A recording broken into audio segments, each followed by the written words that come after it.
I'd have to play with.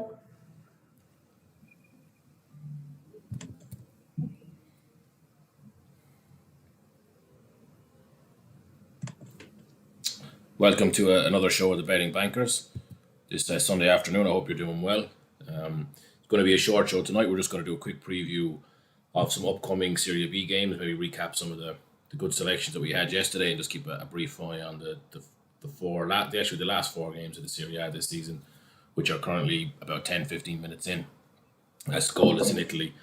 So Bologna, Torino, Genoa, Verona, Lecce, Parma, and Sassuolo, Udinese. So they all kicked off at 7:45 GMT, and there's been no scores yet. So you picked a few winners yesterday, Gary, yesterday morning with the horses. Yeah, it's been a fairly successful week now overall, with Goodwood, a little bit at Galway, and then, frustrating yesterday. I suppose start on the down point. Yesterday at Goodwood, where one of my old favourites, Summergand. I think I mentioned him on Friday night's show as being a horse that I liked, that I was back. I just didn't believe that he could carry that weight to victory. And I went off on Friday night. He was 14-1 on Friday night. Looked at him again on Saturday morning. He was 20-1, and the fact that he drifted, I was like, he probably, the market thinks he has too much weight as well. Yeah. And then he went 1, so it was bittersweet. From obviously, life isn't all about punting. So from a racing perspective and kind of a horse lover perspective, I was delighted to see Summergand win. He's one of my favorite horses at the moment. So. That was good, but from a FOMO perspective and just not having a bet on him, that was a bit frustrating. So that was kind of the negative. A couple of other bets didn't go the right way at Goodwood. I'd said kind of small stakes on George Bowen. He actually ran an all right race. Just while you're talking, Gary, so we'll get to it in a moment. We have a Verona-Parma double, and Parma have just gone ahead. Oh, brilliant! So just not to interrupt your story, but I was going to call him out. So before I go on, our bets even in the Serie A are Parma and Verona double. So that paid when we placed the bet 17-1. Obviously, Parma are 1-0 up now, so it won't pay that. And we did a 170-1. ACCA in the 4 games. So we have Verona to win, a draw in the Sassuolo game, Parma to win, and Bologna to win. So those 4 pays 1,700. So it's a good start with Parma being up. And just on that, we talked about it offline earlier today, and it was similar to the Benevento game on Friday.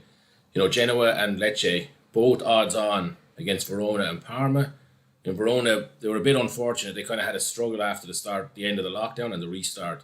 But they were close to Europa League this year. And Parma have had their own struggles, but they're comfortably clear of Lecce and Genoa in the bottom half of the table.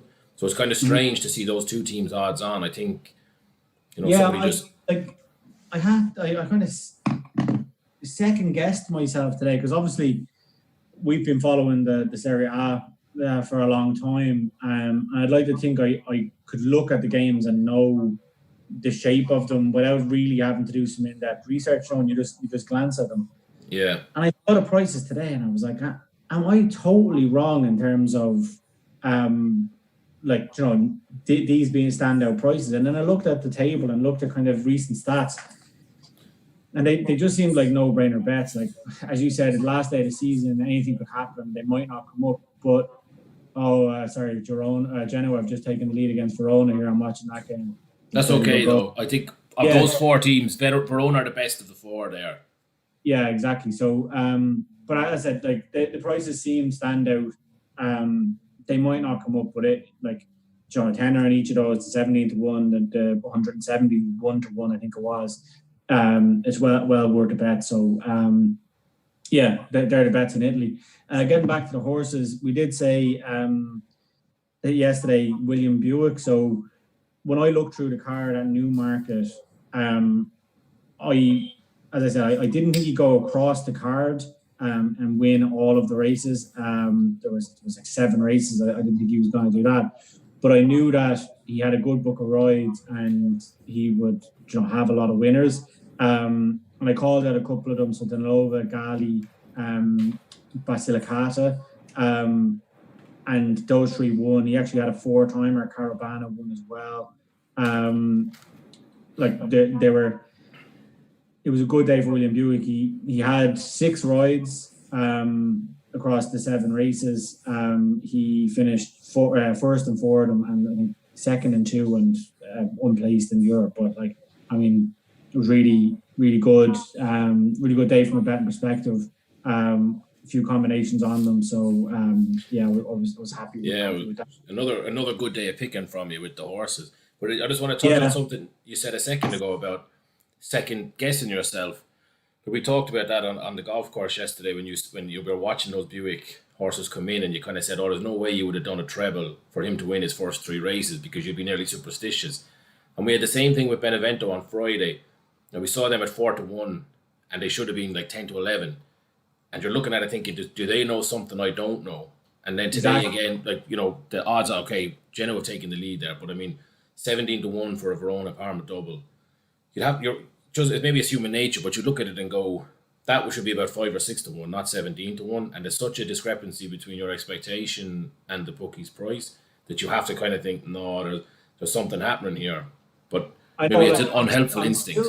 I'm still second guessing myself because I'm looking at Lecce Parma, and Parma are 1-0 up, and they're still 13-8. Lecce are it's gone to now 7-5 as I speak. But the fact that they're getting Parma +1 at 7-5, the draw is 11-4. To me, you lump on Parma and you put a saver on the draw. It seems like a no-brainer. I wonder what you could. Let me check here what you could lay Lecce on the exchange. But I'd say you're probably looking at maybe 1.7. No, sorry, you'd be looking at a 2.7. Yeah, 2.7 or 2.8. Yeah. It's just gone suspended here in the Verona game. Okay, I had flicked out of it just to get those odds, so let me flick in here. No, it's unsuspended again there. But yeah, Lecce, it's 2.4 you could lay them at. 2.5, sorry, you could lay them at 2.54. Okay. Verona actually have a decent enough chance here. Well, it's a free kick. That must have been the suspension that I saw. Yeah, probably a booking. Yeah. Yeah, I said profitable. It's a corner. Sorry, I thought it was a free kick in close to the corner, but corner swung in. Keeper saves it. The keeper just picks it out.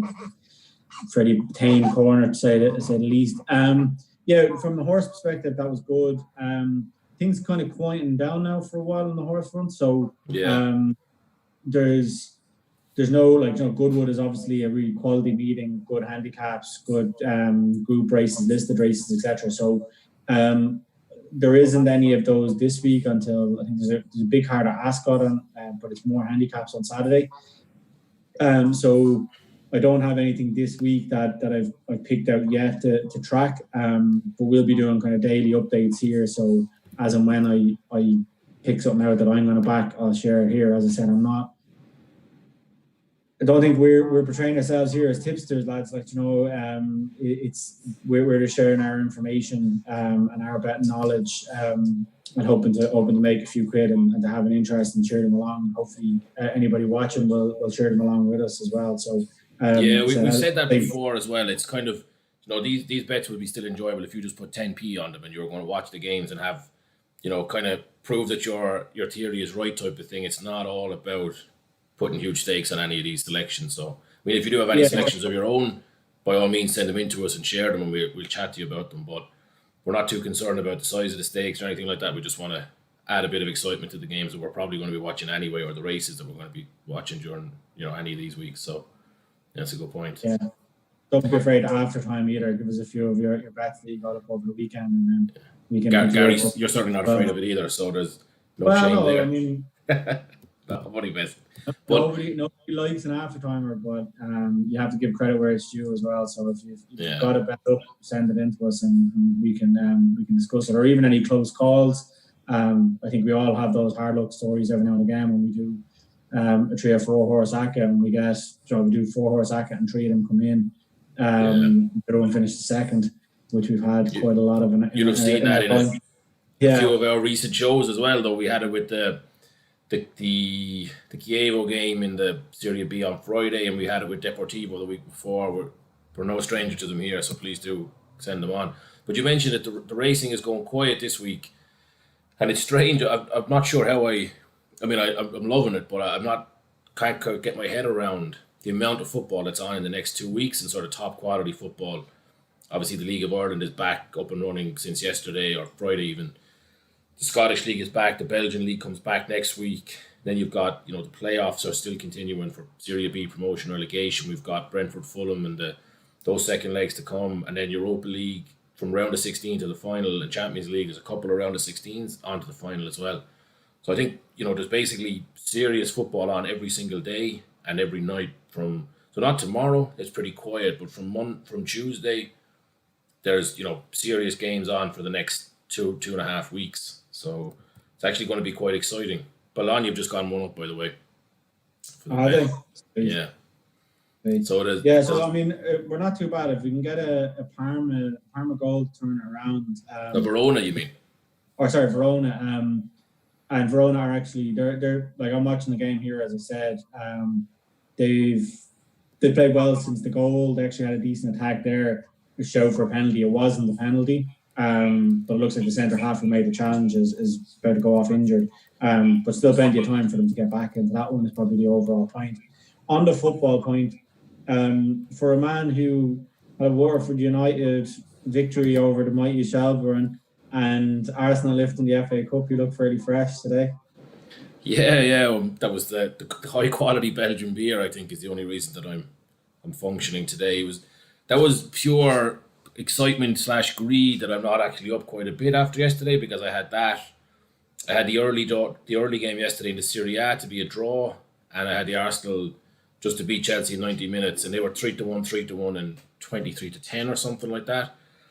So it's 35-1 overall, but I got a bit excited and included some later beer-influenced Serie A games at the 8 p.m. time. So yeah, it was a very enjoyable day yesterday between my most successful round of golf yet, which is a low bar, I must admit, but it was still enjoyable, and then added in the good results.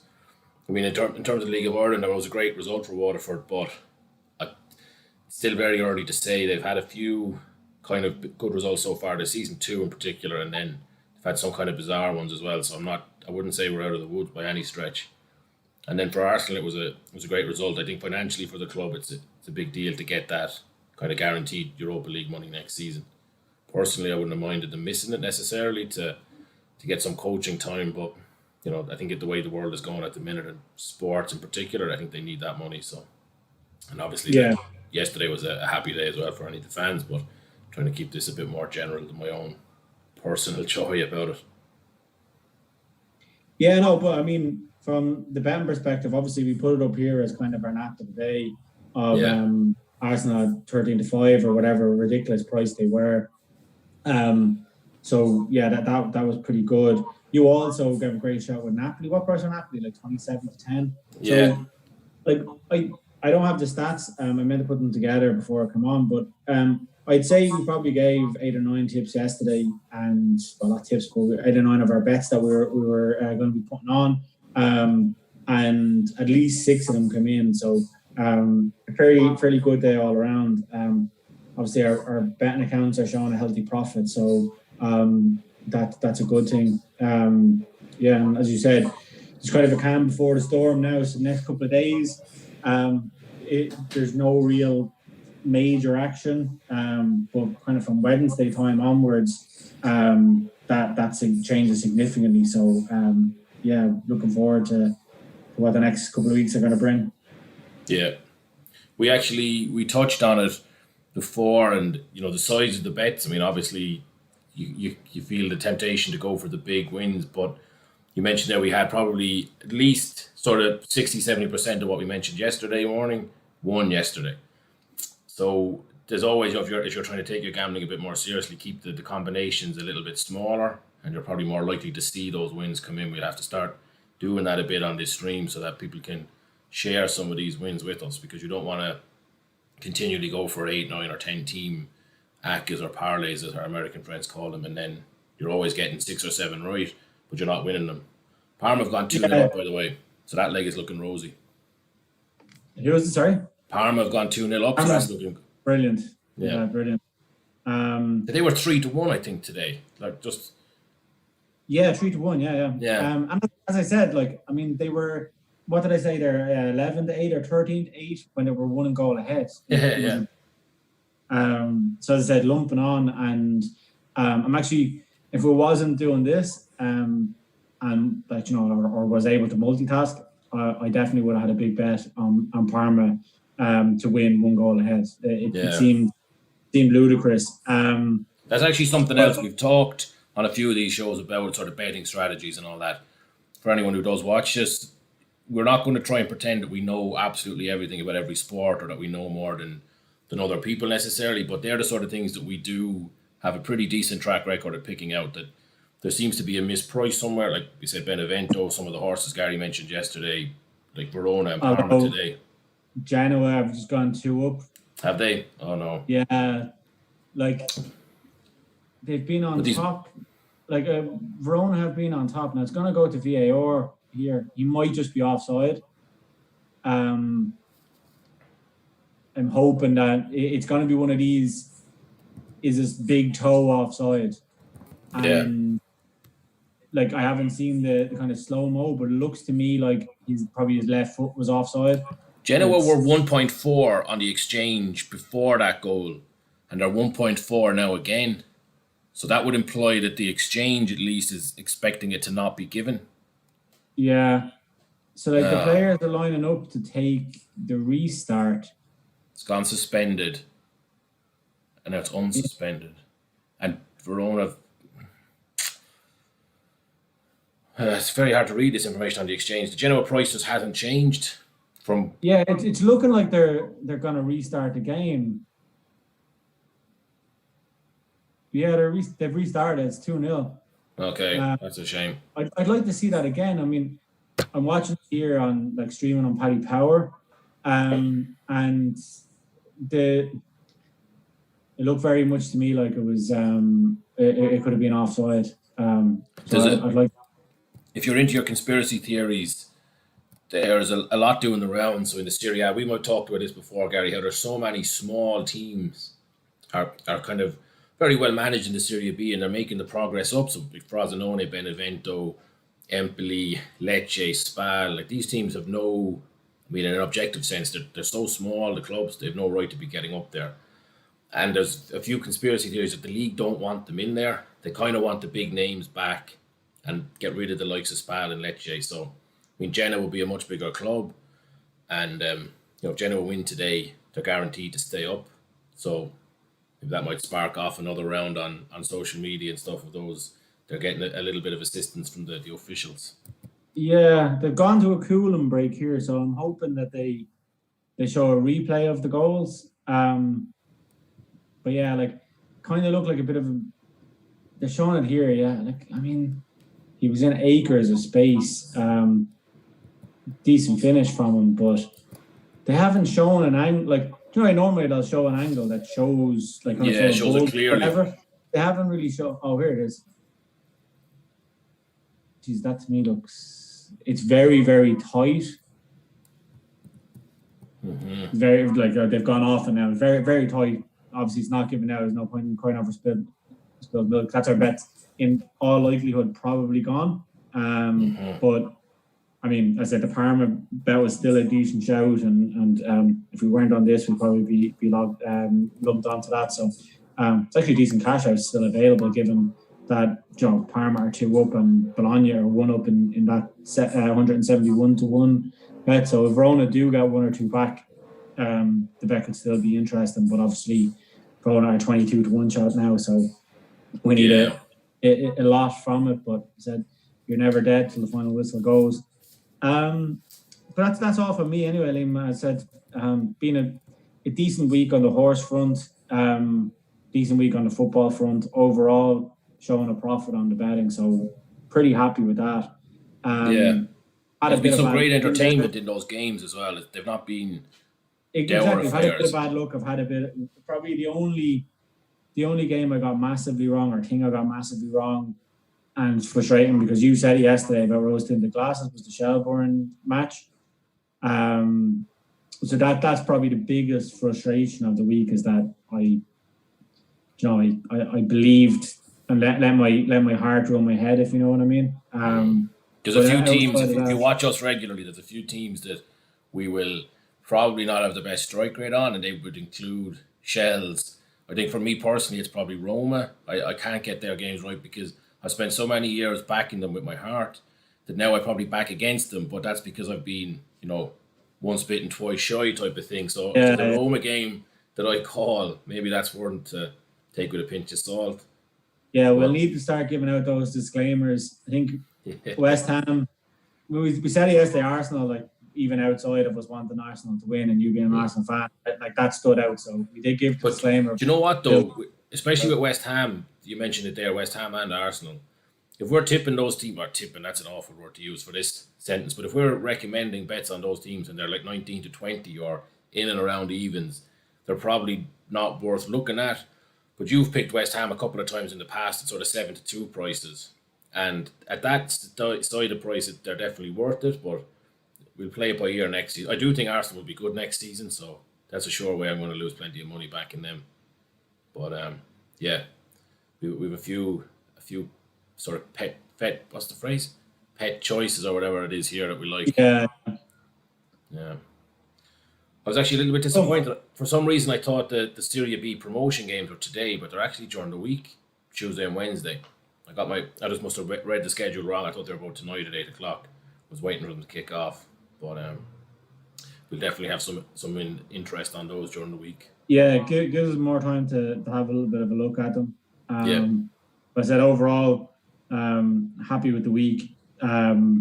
Happy with the logic behind my bets, especially on the horses, because you can kind of go in streaks on the horses of hot and cold. And I'll be on a warm to hot at the minute, I'd say. Tepid. Is that the word? Yeah, I haven't landed a biggie. Normally around this time of the year, I'll land a big treble or ACA or whatever.